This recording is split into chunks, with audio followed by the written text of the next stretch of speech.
Hi, today I'm going to talk about scheduling in your new lawn care business. One of the biggest headaches you can have in your lawn care business is scheduling. So today I'm going to break down a few ways that you can approach that, especially though for the startup person.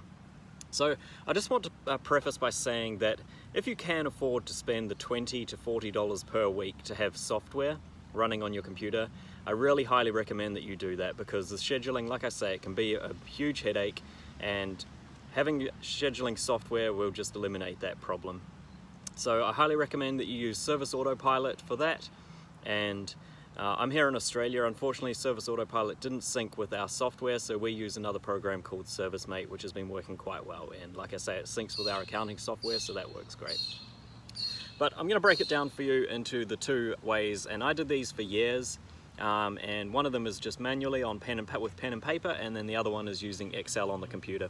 And so if you want these templates for the schedule, just flick me an email and I will send that via email to you, and I'm going to go through and explain that to you now.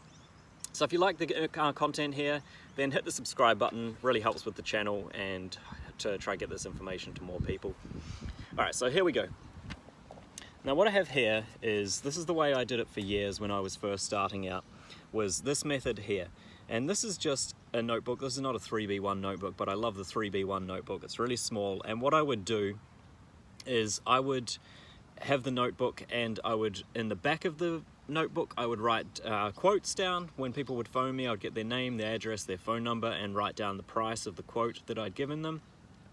And in the front, I would just date and the day, and I would have one page for each day, and this is the way I would break it down.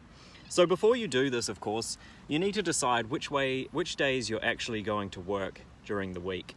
And for me, as you can see on this is a printed out Excel version. I work Tuesday, Wednesday, and Thursday, and the reason I do that is because I like to have long weekends, and in addition to that, I like to have the Friday off and free in case I want to, in case there is rain. You have rain delays sometimes, so I like to keep Friday free no matter what. I never book anything on a Friday, and that way I have a spare day.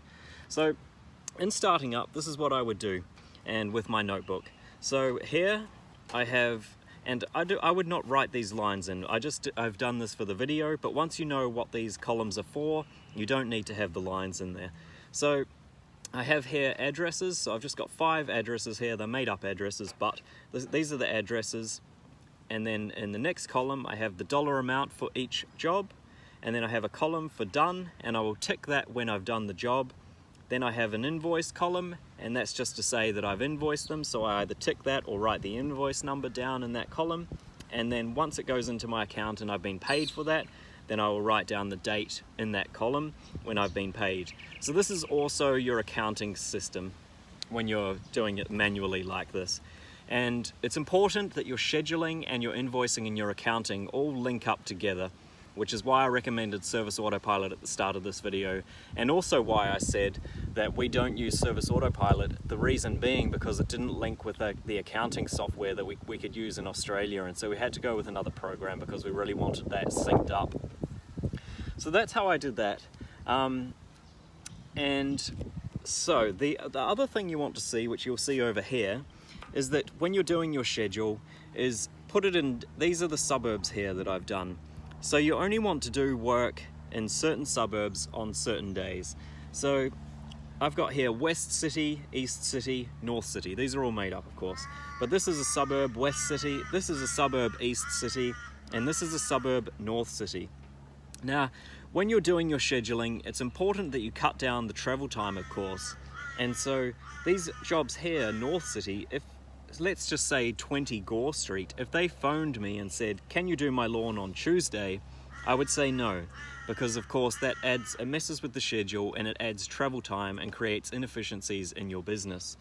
So it's important that when you are constructing your schedule, it's difficult at first. Sometimes you're going to be all over the place, and I remember in the early times when I was starting out, or when I'm starting out a business, is that you can be all over town, but this just creates a whole bunch of inefficiencies, and I highly recommend that you just get them in as soon as possible into orderly suburbs or areas, even if those areas are quite big to start with, and that you narrow it down and also so that you don't make changes on clients too often. So again, the same system as here. I have the addresses, and for this one I have the work that needs to be done. So I have codes, I have L and E, lawns, edges, and then I have the dollar amounts. And the way so this is done on Excel. And like I say, if you want this template, there's another template I'm going to show you in a second which links to this one. Then by all means, please email me and I'll send it through to you. So the good thing about this is it's totaling the amounts at the bottom, so you see all of the individual amounts there. You have 550 there, 760 there, 715 there, and also you have the weekly total there. So I really like this actually because you can see up front your weekly dollar amount, whereas in the initial example that I showed you on the notebook, you can add that up, but you have to do that manually yourself, and I got really fast at it over the years, but anyway, you have to do it manually yourself. But I really like this because you can see in front of you what your schedule is each week, and you know how much money you're going to make generally. So the way this one will work, and also this one, is they are on fortnightly as standard here. So maybe you have weekly where you are, but whatever the standard schedule is, scheduled visits, if it's fortnightly, all I'm going to do is, if all of these are fortnightly clients, and I have here that this is Friday the 2nd of October, all I'm going to do is in 2 weeks time, when it's Friday the 16th of October, is I have another dated page, and then I'm going to just copy all of this onto that page. Now this is of course very time consuming, and as your business grows you don't want to do it this way.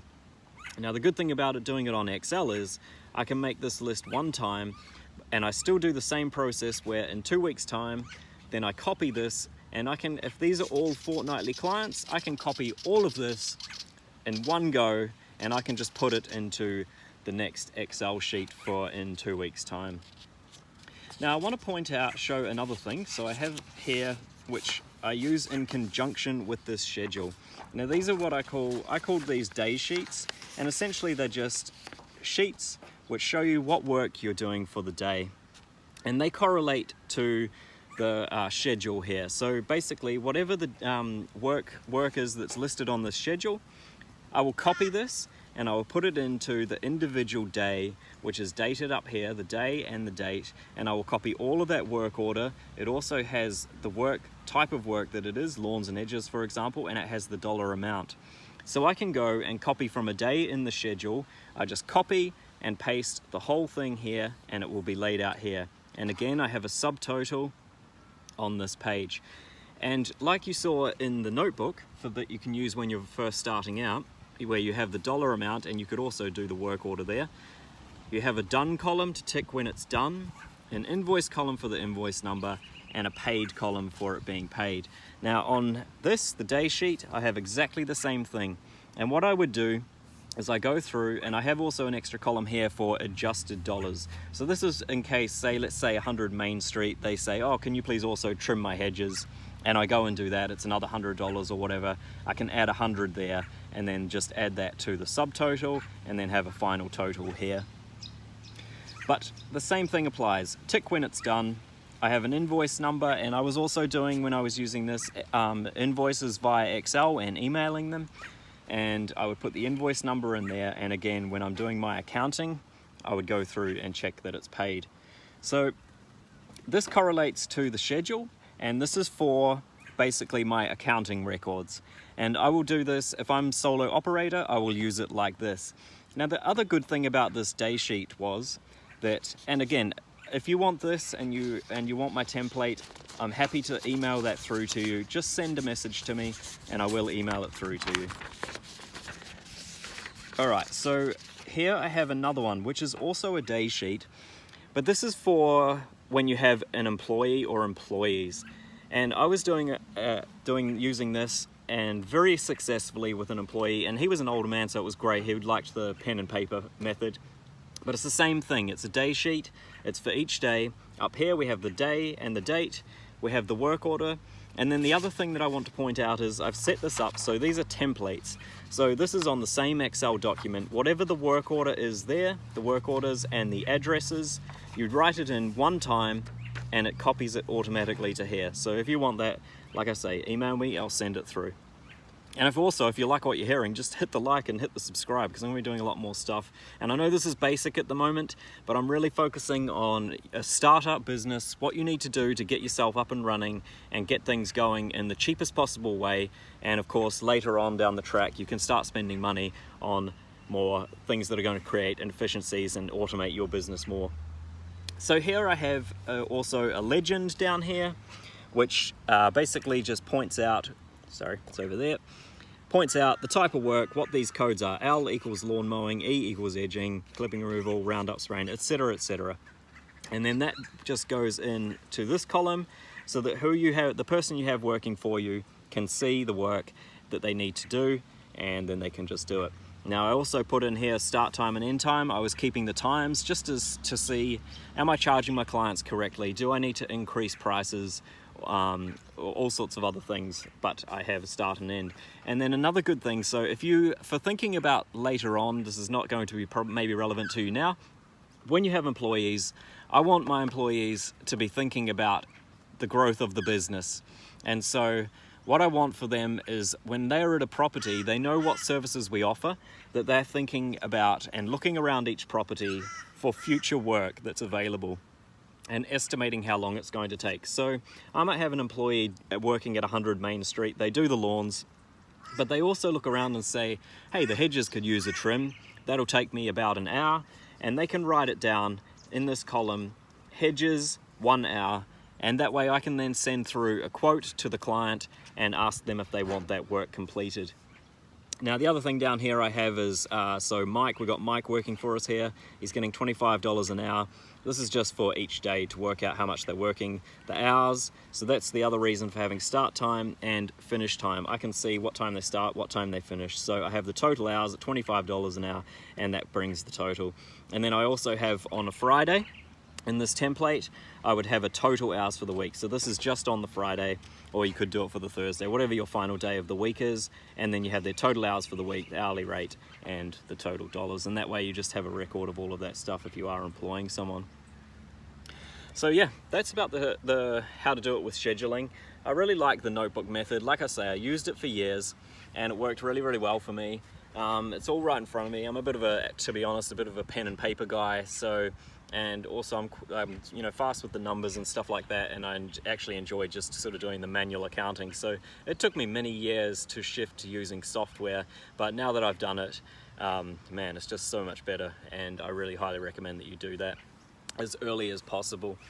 And so that's about it for today. Just wanted to point out the scheduling, how it works, but the main principles are just select the days that you're going to work. Like I say, I do Tuesday, Wednesday, Thursday because I like to have long weekends, and I like to keep a day free for rain delays. So I take Friday off every week. If I was to add a fourth day, I would add the Monday for that reason. So just the main principles are choose which days you're going to work, choose only one particular area for each day so that you're not traveling very far, and then just fit clients into that. And then the other thing I will point out is changes to the schedule. I suggest that you be really strict with your schedule with clients.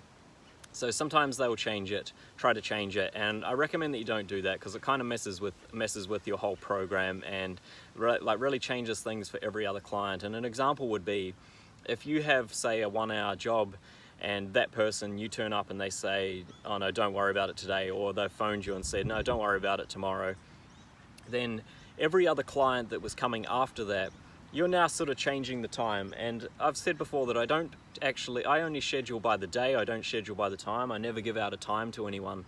But at the same time, people like to have that consistency. And so when you have a client that's constantly changing things on you, that changes every client's time after that client. And so it just creates a little inconsistency in your business, so I wouldn't recommend you do that. But yeah, I hope you like this video. Hit the subscribe if you want. If you want these templates, I also have an invoicing template, which I'll talk about later, which I'm happy to send through to you guys. And yeah, just hit the subscribe and hope you enjoyed the video. Good luck.